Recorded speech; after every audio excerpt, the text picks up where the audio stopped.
currently you're in Los Angeles? No, I lived in LA from 2007 to 2022. And now I'm in Las Vegas. So I'm in Summerlin. So about, like 30 minutes from the Strip area. The pandemic was really difficult in many ways, not just getting COVID and having issues post COVID and issues post vax. So, I mean, it is a combination. My story is a little bit of vax injury plus issues with long COVID. And we owned a gym in LA, and it was just things were just went really south. And we just decided that we needed a fresh start. And so we left there in 2022. So we'll have been in the Las Vegas area for about 2 years this June. Oh, wow. Okay. Are you originally like born and raised in California? I am originally born and raised not far from where you are. I'm an Ohioan. Oh, okay. Nice. Yeah, I lived in Ohio up until I went to college at the University of Akron, and then I was living in Copley, Ohio. It's around Akron, and then that's where I was married, and we had a house there, and then I lost my mother in 2001, and I don't know. I just always kind of wanted to change. I wanted to move. And so then we moved to LA in as I said, 2007. And then we were there for 15 years. And I honestly probably would have been there for the long term had the pandemic not happened. So the pandemic really kind of shook things up in all aspects of my life. The gym that you mentioned, is this like a traditional gym or is this CrossFit, something It was like a that? CrossFit gym. Oh, very cool. Okay. Hmm. Did you compete at all at like CrossFit games? No. Oh no, that's like really high level. Oh, okay. But we did local competitions. So someone else had actually started the gym. A friend of ours and his wife, they started it. They had it for, I think around 2009, maybe ish. And then they decided that they were going to move. And so then we had this amazing community, this amazing gym, and all these people. And we didn't want to, we didn't want the gym to shut down, or we didn't want maybe an outsider to come in and sort of change everything. So then my husband, and then we had a partner at the time, we came together and we bought their gym about 2015. So we had the gym for about 5 years, and then the pandemic happened. And then obviously, like it being in LA, I mean, everything was very shut down. So, like, it was really, really devastating to the business. We were having to work out outside for a while. We couldn't work out at all. People had to wear masks. So it was a difficult time to own a gym. But yes, it was a CrossFit gym. And I got a level 2 certification. So I was coaching CrossFit. We competed in local competitions, but like I am nowhere near the caliber of a games athlete. In in I current, wish, but yeah. I Little aside, there was a girl from my high school who won the CrossFit Games, Julie Fouché. I forget which year. oh yeah. I'm Yeah. familiar. Yeah, I'm familiar with all kind of the high level athletes. We followed it. We went to the CrossFit Games because for a long time they were in Carson, California, and then they moved. Now they're in Madison, Wisconsin. But for many years they were in Carson. So we went. We got to see all these athletes compete. So Mhm. definitely really really fun time of my life. But that's cool. I'm familiar with Julie. I think she's Mhm. a doctor now, right? Yeah, I believe so. I wasn't friends with her, but definitely crossed paths sometimes with her and was friends with her sister, younger sister. So yeah, it's cool to see where she ended up on top. Yeah. Yeah. Um, Jacquelyn, really quick before we continue, I do these rolling introductions. So I actually already started recording, but I want to give you a proper introduction. Uh, hey, everybody out there. My name is Chris, and welcome to Chee-Tash. And today we have a guest, Jacquelyn, from the YouTube channel Long COVID. And Jacquelyn, if you wanted to please introduce yourself. Sure. Yeah. So as stated, I'm Jacquelyn. I am, my profession is I'm an audiologist. So I currently work with kids with hearing impairments in a school district. For a long time, I was in Los Angeles. I was part of a CrossFit gym, part owner of a CrossFit gym, level two coach. Then the pandemic hits. I developed COVID very like, early in the pandemic, December 2020. I was vaccinated shortly after, which I had some adverse reactions to the vaccine. Then I had subsequent COVID infection, which led to some long-term health issues. So therefore, I started my channel to really just reach out to other people that were having similar circumstances, try to offer help, support, do treatments, give feedback on what was working, what wasn't working, just kind of to bring a community together. There wasn't a lot of information out at the time. People didn't really know where to turn. It was really confusing time. So also for me therapeutically, to have the channel, to have some sort of outlet. So that's when I started the channel. And here I am now in Las Vegas. Hmm. What year did you start the channel? 21. Oh, 21. Okay. Mm-hmm. And how long was it after you first got COVID until you started the channel? Was it a long period of time? It was about 6 months. Oh, 6 months. Okay. Around, I think like July of 21, I started working on it. I don't know when the first video was published, but it was around, yeah, about 6 months after the COVID Hmm. infection. What has been the feedback from your channel? Have you gotten a lot of positive feedback from people viewing your videos? Yeah, I have some faithful followers that, pretty much are always checking on me, commenting, asking me how I'm doing. Once in a while I'll get snarky comments about, oh, your lighting's bad or or your sound wasn't good or someone said I was singing. I'm like, well, that's just my voice. So I get some little critiques here and there about things. I got a comment that masks don't work. Like, I'll get snarky things here and there. And I'm kind of not unsure why those people are on my channel because sometimes people comment and I'm like, you don't really seem like you're dealing with this issue or you have, like, I'm not really sure how you came across me. But in general, like, people are very thankful. I always get thank you so much and for sharing and thank you for your feedback. And, that's what motivates me to keep doing it because, in a sense, when you go through, like, it was a trauma. When you go through a trauma, you kind of don't want to be in that state anymore, right? You want to get on to the next part of your life. But when people express that they're thankful for the channel and that it's helping them, then that gives me motivation to keep doing it. I've been a little bit lax with my videos the last year. My health really took a turn for the better in 2023 and I just was busy with other things in my life. So I haven't been making my videos as consistently. But I definitely still want to keep in touch with people because I feel like there is that connection and people do reach out to me and ask me questions and want my feedback on things. And that's why I do it. I don't really do it for the motivation of like having this amazing channel and all these followers and subscribers. Like that's not really the motivation. I never really was. This was totally out of my element. I'm not like, I never even watched YouTube before this, but like the pandemic put us in a state, right, where like everyone's at home. What are you doing? You're getting your content from TV. And then you're like, okay, well, what other avenues? What else can I watch? Where can I gain information just in general about what's going on?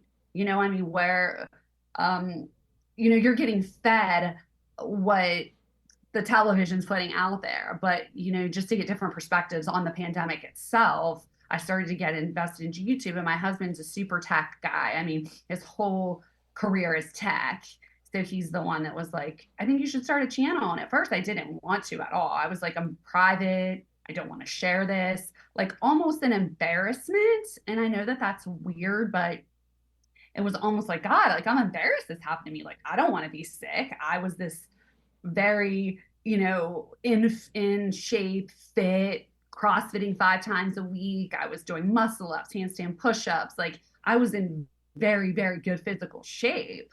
And now to feel like you have a chronic illness that no one knows how to help you, I mean, it's definitely like really traumatic. So I didn't want to do it. And he almost like kept pushing me. You should do it. You need an outlet. You need to connect with people. You need to kind of get this out there. And I do believe that there can be a purpose in our pain, as like cliche as that might sound. Like, if you can help someone else out along this road, then maybe this was a reason, this is a reason why this happened to you, kind of thing. Sorry, that was a long answer. No, no, you're fine. That's a great answer.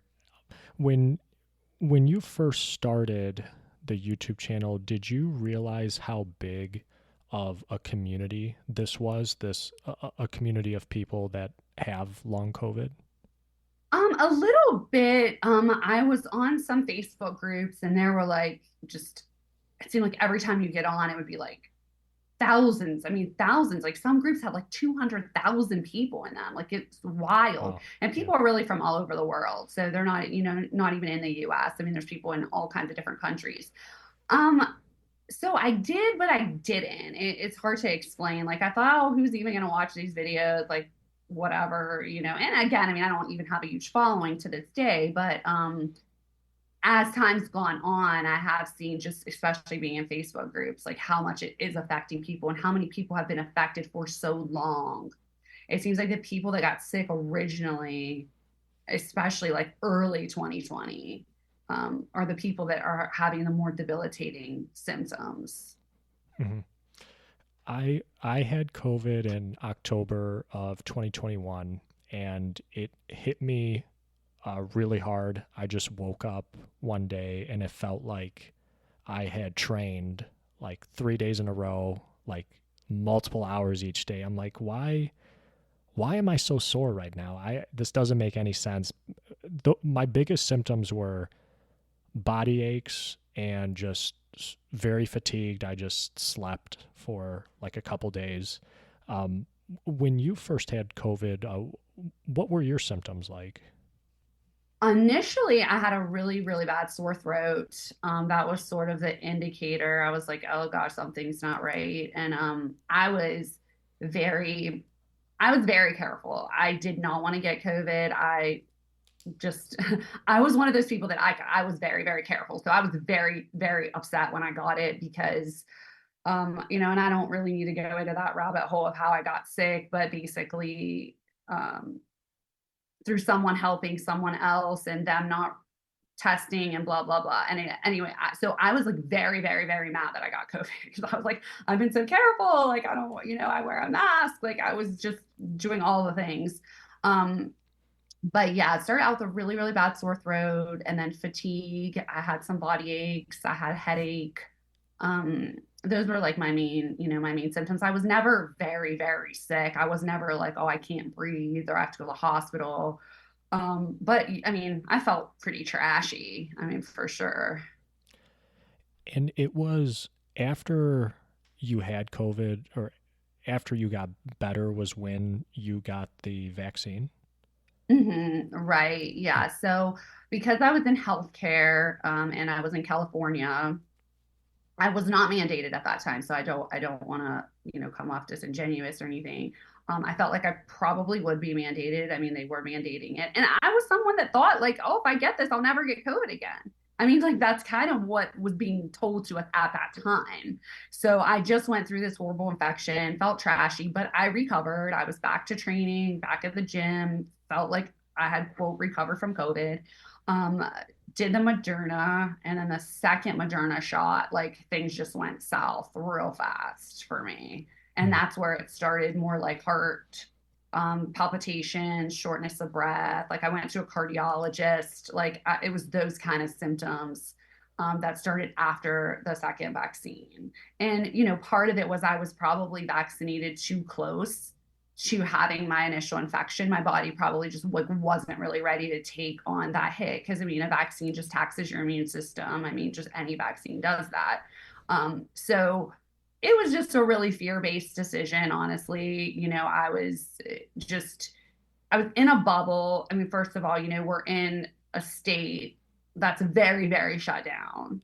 Everyone was like deathly afraid. It was just because I would talk to people in other states. My sister lives in Texas, and she would be out like shopping, and I'd be like, oh, "You're at the store? You don't have a mask on? You're like, you know what I mean? Like it was just, and here we were, and like people weren't even like engaging with each other at all. It was like completely just shut down. So I think part of that mentality um, was played a part in it as well. A lot of like the fear, like I actually, a friend had sent me this video of like all of these things that were on a TV at the time. And when you put them all together, you can kind of see the why someone would be fearful, right? I mean, because if you're constantly being fed this information, and I'm not trying to say people shouldn't be fearful, but after I had it and recovered from it, I think that my decision to do that so quickly was just out of fear and out of believing that, oh, if I get this, I'm never going to get COVID again, which surprise isn't true. And I wanted to ask you about that because I know from watching your videos, you did get COVID again, and when you did, were your symptoms any different that second time around, or were they the same as the first? No, they were very different. I thought I had a stomach virus. So that's why I didn't even think I had COVID. I like was nauseous. I threw up. Yeah, so more like GI issues was really the second infection, and everyone in my family had GI issues. So we all thought we had a stomach flu. I was getting ready to fly for a high school reunion, and I was going to be around family. So I'm like, I better just check that this isn't COVID because, just because we were all sick and I certainly didn't want to spread it to anyone else. So I went and I got a rapid test, and the rapid test was negative. And then the PCR test came back like 3 days later and it was positive. And I was just like, oh my God, like I just got this again 6 months later. And that's when I started the channel. So I got COVID in December of 2020. And then I got again in July of 2021. So I had both of the terrible original variants that hit people the worst. And after the second time getting it, how long before you start to get symptoms of long COVID, or how long before you started to realize, okay, something's not going away. I think I have long-term COVID symptoms. Yeah, I mean, nothing like completely 100% went away, but I was feeling generally better. And then I would say about a month later, like it just like crashed. Like I was just like the fatigue was there, the GI issues, like I was having really bad GI pain if I would eat anything. So it was I would say it was like August of 21 was really like the absolute worst and when it started. And then throughout the fall of 21 was my health was at the worst at that time. Did these symptoms then start to creep into other areas of your life? Like, did it make it difficult to train, difficult in your professional life to get work done, etc.? Fortunately, I was able to work throughout the whole thing. What it does though is it's very weird. Is that COVID kind of gets in your brain and it affects your mood. It's almost like a mental, like I almost felt like I had a mental disorder, like a mental illness. Like I felt, and it wasn't just, oh, I'm depressed about my situation. It was like I felt like my brain was being affected by the virus. Like that's where I felt like the virus is persisting. There's different theories of what causes long COVID. One of them being that your body just doesn't clear it. The virus is just hanging around in some way. So it affected me very, very much mentally. Physically, I could not work out. I didn't train for probably like a year. I mean, and when someone's used to training 5 days a week, I mean, that adds to the depression, all of it. But I felt sick all the time. I mean, every day I felt like I was sick. So it wasn't even an option at that point. Like I had to be like, I've got to get well. I've got to let it go that I can't train. That's just not realistic for me anymore. And what are you thinking of when you're at this point, like what are you thinking of?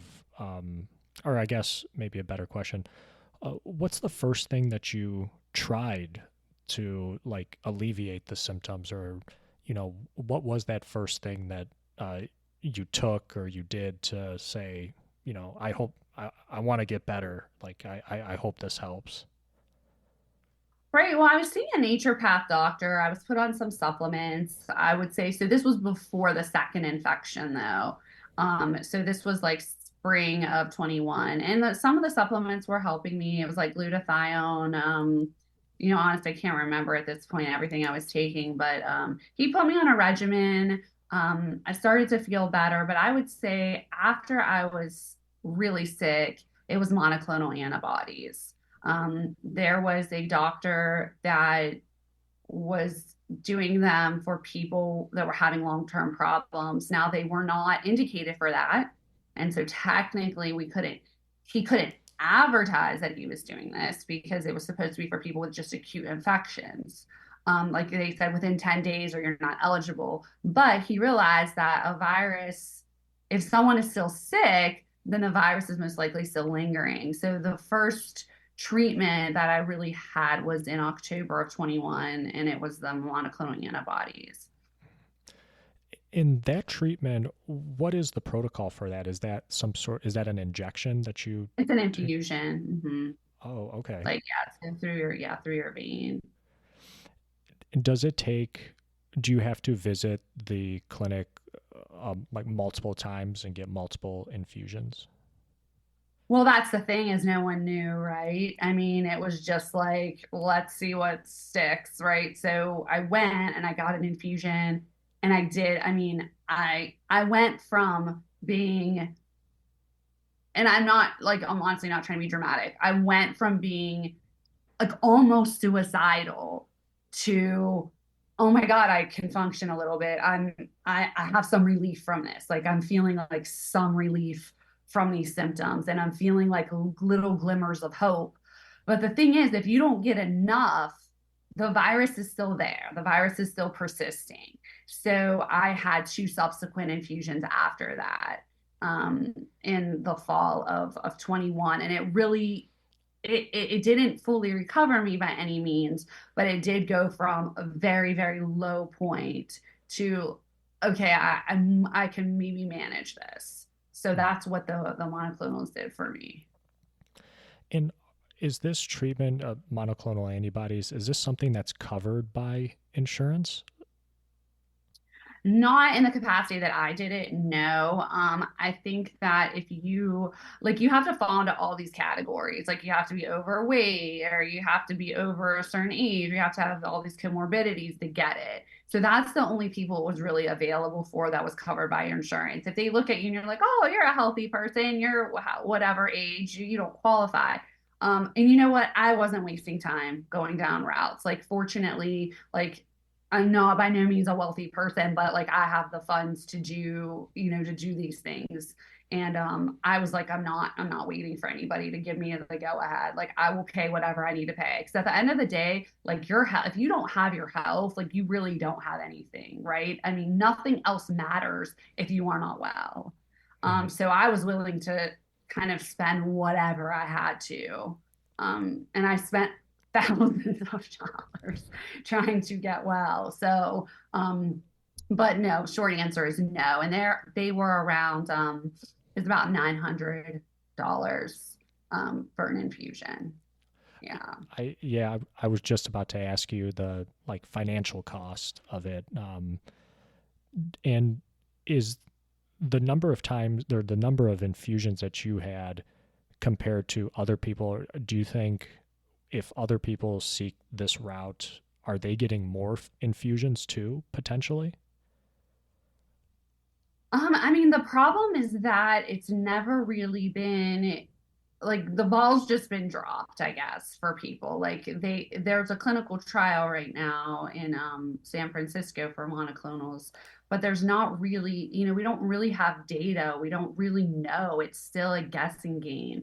So anyone that's doing this, they don't really know how many infusions does someone need? What are we looking for? It's just it's not really being tracked. So Right now, again, like I mentioned, there is the trial. So hopefully there will be more information and then people will have access. People don't even have access to this stuff anymore. Most people in most states can't even get monoclonals anymore, even for acute infections. They were taken off the market several times. Because they're like, oh, this doesn't work with this variant. Oh, this doesn't work with this variant. And then I'm really not sure why, there's so much money to be earned, right, by pharmaceutical companies in this. I'm not really sure why monoclonals weren't pursued more by the pharmaceutical companies, especially now. Like the same monoclonal that's out now was available, what I think in like early 2022. It's the same one. Hmm. So they're not haven't been updated. And I, switching gears a little bit, I know in your videos you've also talked about stem cells. And how does this kind of field is very, um, I'm not well versed in this field. So is there a big difference between stem cells and monoclonal antibodies? They're like two completely different things. Right. So monoclonal antibodies are antibodies that are made to basically when you get sick, right? So we've never been exposed to COVID before. So we don't have any natural antibodies to COVID.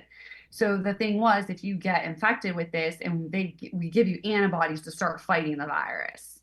So they are actually antibodies that are tailored towards the virus to fight the virus, or if people don't have a strong enough immune system, they help fight the virus. Stem cells are infusions like for inflammation, for just your immune system. So they're nothing really to do with COVID. They're just in general, even if you have a back injury, a shoulder injury, they can treat the inflammation, they can repair those cells. They help with all kinds of autoimmune diseases. They help modulate your immune system. So that is a treatment that I like have pursued and has been very beneficial for me. But yeah, it's a completely different, separate thing from the monoclonals. How did you feel when you got stem cells? Do you feel like that significantly, like made you significantly better, or alleviated your symptoms?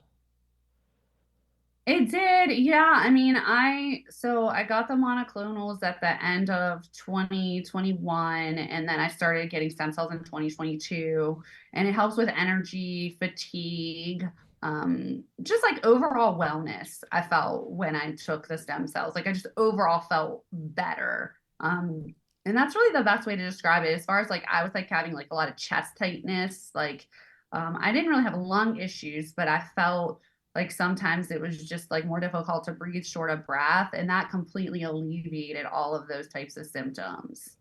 Mm. The stem cells did. And you got stem cells in the US. You didn't have to travel outside of the US. No, I got them in Mexico, in Tijuana. Oh, okay. Hmm. And is that a common route people take if they want stem cells? They have to go outside of the country. It's really, really popular. Like I go to the clinic, and everyone there is pretty much from the U.S., Canada. Yeah, it's like all the patients are English speaking patients that have traveled there because the cost and because of the accessibility to the treatments.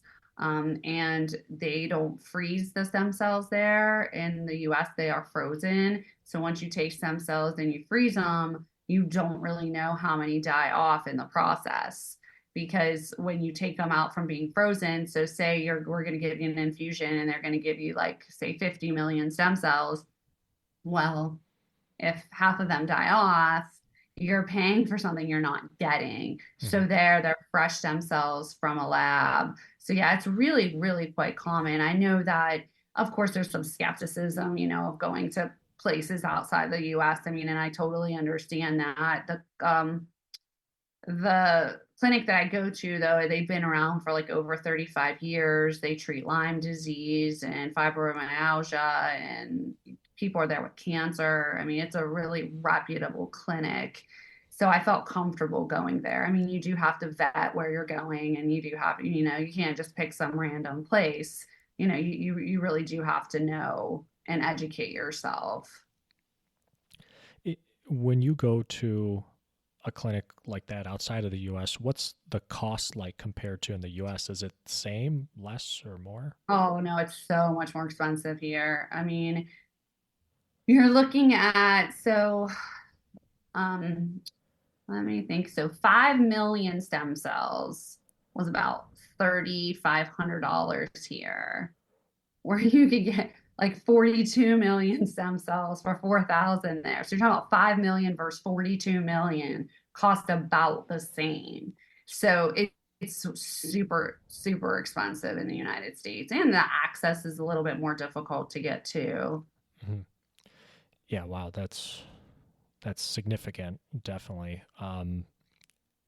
Is it not just it's not just Mexico you can go to?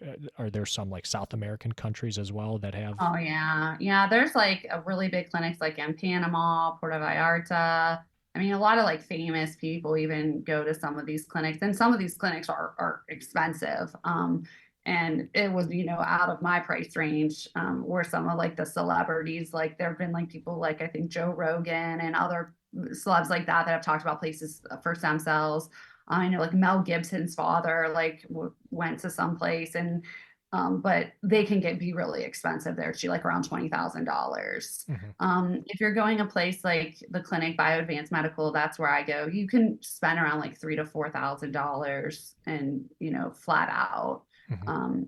So yeah, but there's most of the stem cell places are in like South American countries. Yeah. Mhm. For somebody who, finances are tight and they want to explore, these other routes of treatment. And I know earlier you mentioned like supplements that you took. Um, Mm. I know you mentioned glutathione, but was there anything else that you felt helped you out that maybe was a little more cost effective? Well, I can say that I got another COVID infection in December of 22.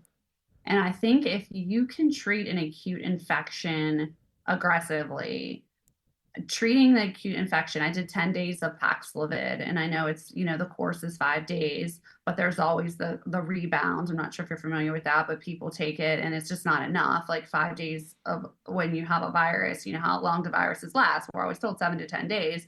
So why are we giving a course of a 5 day antiviral? Um, so I guess and I guess my recommendation would be if you get an acute infection, things that you can do are fast because the virus does thrive off of sugar and food and those pathways. So you don't have to fast completely, but eating like intermittent fasting, sauna, getting your body temperature up pretty high, and and doing Paxlovid. And then there's the FLCC protocol. So they're the frontline doctors that came out with supplements. So they have really great resources of different supplements that people can take to help, sort of detox the spike protein, which is what we believe is causing all the problems. So I would say the FLCC protocol would be a good resource for people. If finances are an issue and they can't do things like stem cells, and just being very vigilant with reinfections. And in general, there are groups that are just for fasting, and people are seeing benefits from just doing like different types of fasting and intermittent fasting, are seeing improvements in their health by doing that. And obviously there's no cost associated with that. But yeah, it's expensive. It's expensive to be well. I mean, it is. The naturopaths, I mean, they don't take insurance. So you're paying, every time you talk to somebody. So it can be really, really expensive. Hmm. Or try to get in clinical trials. There's a clinical trial, Tote Biosciences. It's in Texas. They do tons of stem cell trials. So, like trying to get in a trial would, maybe be beneficial for people as well. Like even the monoclonal one in San Francisco. Oh, I see what you're saying. So you can actually, is it like an application process to be included in one of these trials? Yeah, I talked to the people at Hope Biosciences, and I mean, they were going to accept me in their trial for their stem cell trial. Now, the thing is, though, is that I mean, you do have to travel. So they're in Texas, so you do have to pay for your travel costs. They give you discounts on hotels, but all the treatments are free.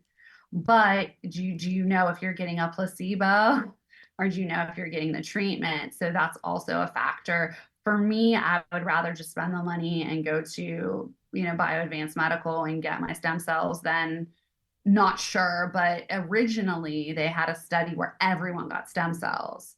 But then the FDA said you have to have a placebo group. So then the second study, they had to have a placebo, but everyone that was in the initial study improved Mm-hmm. um, with the stem cell therapy. And you said that it's Hope Bioscience? Hope Biosciences, and it's in Sugar Land, Texas. Oh, wow. Okay. And do you know, like I know you mentioned they reimburse for like some of the hotels. Are they also, do you know, or do these trials pay people to be in their studies? I don't know if they pay you to be in the study. I just know that the treatments, you don't pay for any of the Mhm. treatments. So you get, 8 weeks of sort of being followed by a doctor, them tracking all your symptoms, then doing all the infusions, and you don't pay anything. But at the end of the day, you don't know if you've got saline. You know Yeah. what I mean? So if you live locally, though, I mean, it would be a no-brainer to do a trial if you were local or able to drive, to the location. Hmm. Yeah, absolutely.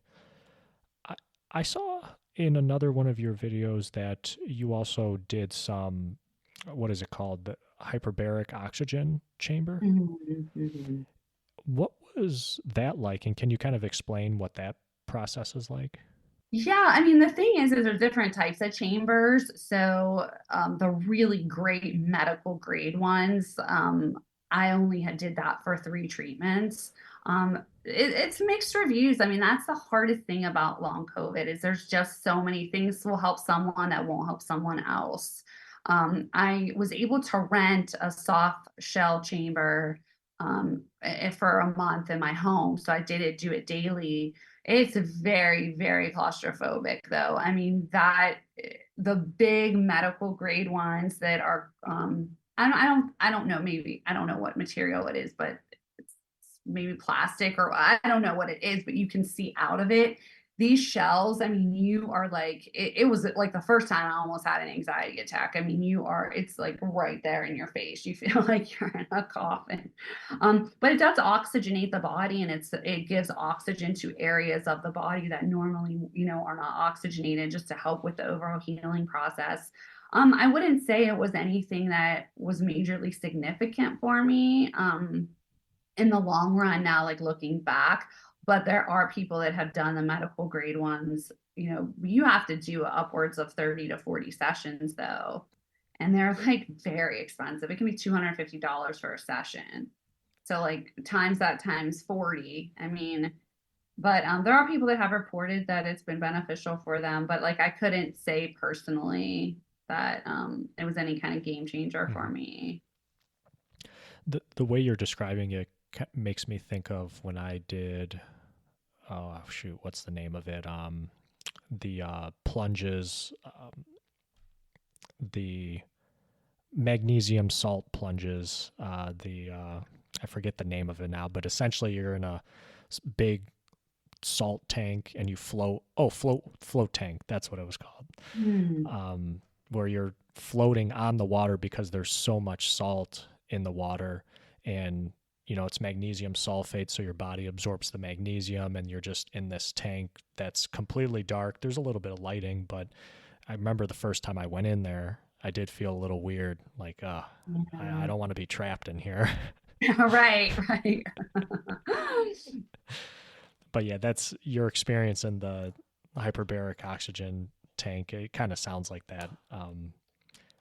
You know what's funny? I know you had another video about this kind of surprised me, Viagra.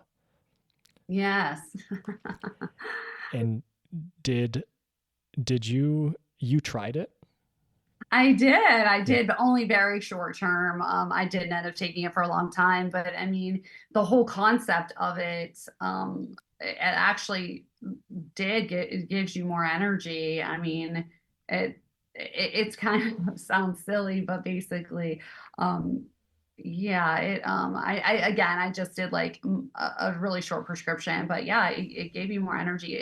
That's when I was still in a state where I was able to still work out. This was before the second infection. Once I had the second infection, it was just this virus is persisting and I have to find a way to clear this virus. And stuff like that wasn't going to do that. Hmm.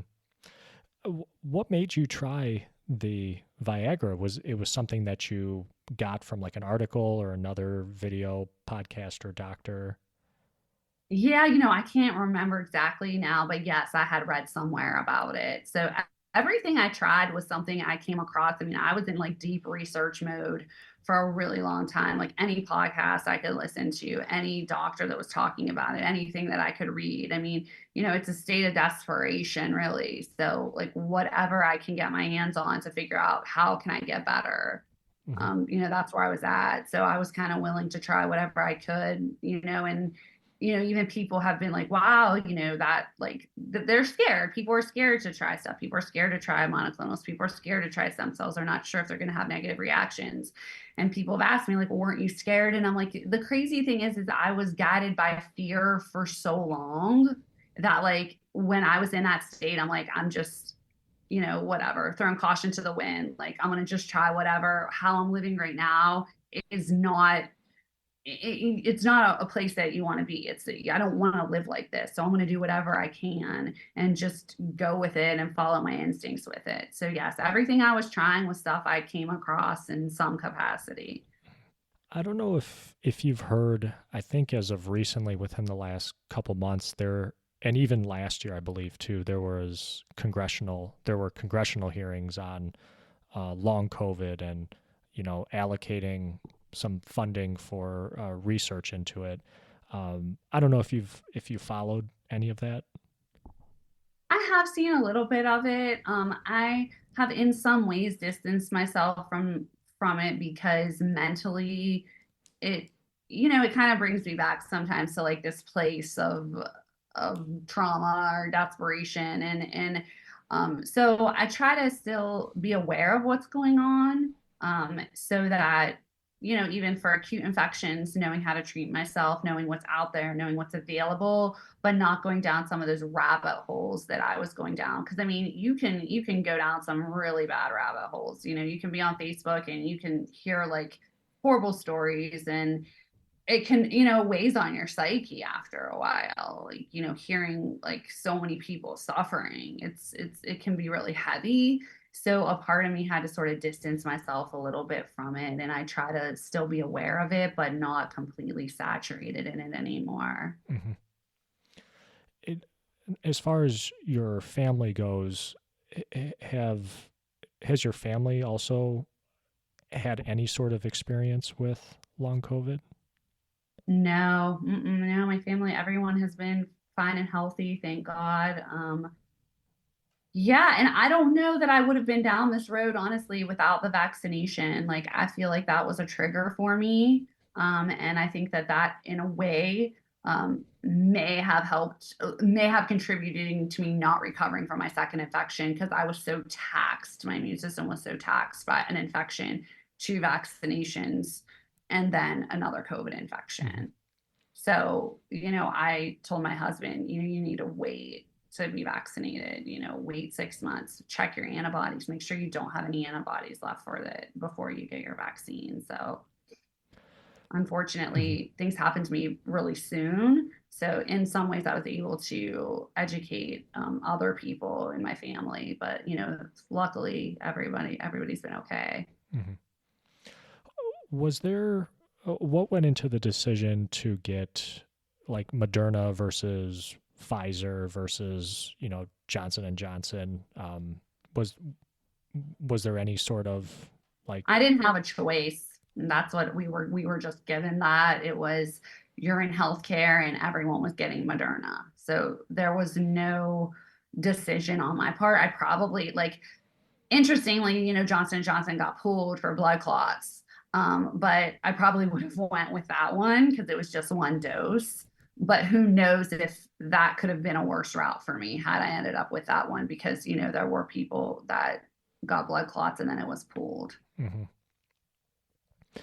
And today, how do you feel today? Do you feel like, do you feel like, hey, I feel the same as when I did before I have COVID, or are you completely rid of your long COVID symptoms? I am completely rid of long COVID symptoms. Actually getting the December 22 infection and doing all the treatments, I think it's what really pushed me into like complete recovery. Like the stem cells and stuff had helped me along my way, but being able to like, I train 4 days a week now. I have been all of 2023. And we're just a few months into 24, but I've been able to train. I've been able to function. Yeah. So, I mean, I would say that I'm recovered. I would not say, I don't know that I could say, yes, I'm 100%, where I was before all this, because I think everything just takes a toll on you naturally. And maybe the ability to recover, even from training, the ability to recover from if, I ate bad food or if I don't sleep well, I don't know that my body recovers quite as quickly as it did before, but I'm no longer ill. I'm able to train. I'm able to do, everything that I need to do. I mean, I'm in school right now. I'm getting my doctorate. I have 2 children. Like, I'm very busy and I'm able to do all of the things that I need to do. So, and I feel very fortunate that I have been able to recover from it, because I know so many people that are still in this battle. And the longer it goes on, I think the more difficult it does become, because over time, this virus is taxing your system, whether it's through inflammation or what have you, and that's just going to cause subsequent issues. Thank you very much, Jacquelyn, for taking the time and answering all these questions. I just have a couple more I wanted to ask you, because Sure. it really seems like, this virus, I wrote down these 3 things, like it takes a mental toll on you, a physical, even a financial toll. And what would you say was the like most difficult part of this whole journey that you've been on? I think it's the unknown. I think that it was no path. If you have an illness, anything else, I mean, that's been around, and I mean, I lost my mother to cancer, so I'm in no way, like, I no way want to like compare this, this to that. But like, if you get diagnosed with cancer, you do have a plan, right? People know, okay, this is what we need to do. This is what you need to try. These are the scans you need to get. We can see if the cancer's still there. Like, this was just like, nobody knows. And you're telling the doctor, I think I should try this. Can I get monoclonals? How do I get access to it? Who do I contact? Oh, I have to travel. Oh, I have to spend the night in a hotel. It's just so much unknown. And I think that causes so much fear, because then you're now your own doctor, you're ill, and you may not have the capacity to ingest all this information. And this information is, can be above your head or your ability to understand. I don't know much about virology or, all of these things. I'm having to learn, like, how is this happening? What's affecting me? I never knew vaccines could have this effect on people. I mean, of course, just from having my own children vaccinated and some research I did, but I had no idea that these vaccines could have these kind of effects on people, or that it wasn't a smart idea to have a vaccine right after the infection. Like, just so many unknowns. And that's the scariest part. Mm-hmm. Excuse me. Yeah, when you just don't know. Mm-hmm. What do you think then is the like future for your YouTube channel? Like, do you have any plans or like any more videos that you plan on doing? Yeah, I mean, I still want to do my updates. I still want to talk to other people that are having other treatments. Like, my friend just had plasma apheresis and he's seeing benefit with that. So like, anything I come across that's helping people, even if I don't personally do it, I'd like to share it. I would like to anything I come across that might be helpful, that's out there. I just want to share information so that people can at least have a resource of, okay, these are things I can try, and then they can research it or talk to their doctors. But yeah, I still want to keep those lines of communication. But it is something that I've thought about, where do I kind of go from here? And so I do have some thoughts for the next few videos, but long term, I don't really know. Hmm. Well, I just want to say I want to thank you for uploading those videos, and coming on today and answering my questions and talking about this. Um, for people who want to get in touch with you, like, are you on any social media or is it just the YouTube channel? Yeah, my social media is just my personal stuff. I have, like I had mentioned at the beginning, like at first I was very private about it. I didn't really know what I wanted to share. So I'm on Instagram and Facebook, but this content really isn't there. That's just kind of like my stuff with my children and personal stuff. So yeah, just right now through the channel. Um, and but no, thank you. I appreciate that, that you took interest in it. I know it's a topic that if it doesn't affect people, a lot of times people really, aren't even aware of it, or there's so many things that I don't even think people are aware of if they haven't personally been affected. And I mean, that really is with everything, but especially this, some people don't even believe it's a real thing. No, and I thank you for making the videos and coming on and talking about it. I will include a link to the YouTube channel in the description. And yeah, just thanks again, Jacquelyn. This was really nice. Thank you. Yeah, no, thank you. And also, yeah, I will definitely share, when you have everything published and ready to go, I'll share on my channel so that, my audience can also, view the video. And there's there's so many different videos and so many different things happened within those last 2 years that not everything's kind of in one place. So I'll definitely share this with my audience as well. And yeah, I appreciate you taking the time to talk to me. Yeah, that's awesome. I thank you for doing that, and we'll be in touch again soon. Thanks again, and for everybody out there listening, thanks again for watching and listening. My name is Chris. This has been Chee-Tash. Take care, everybody.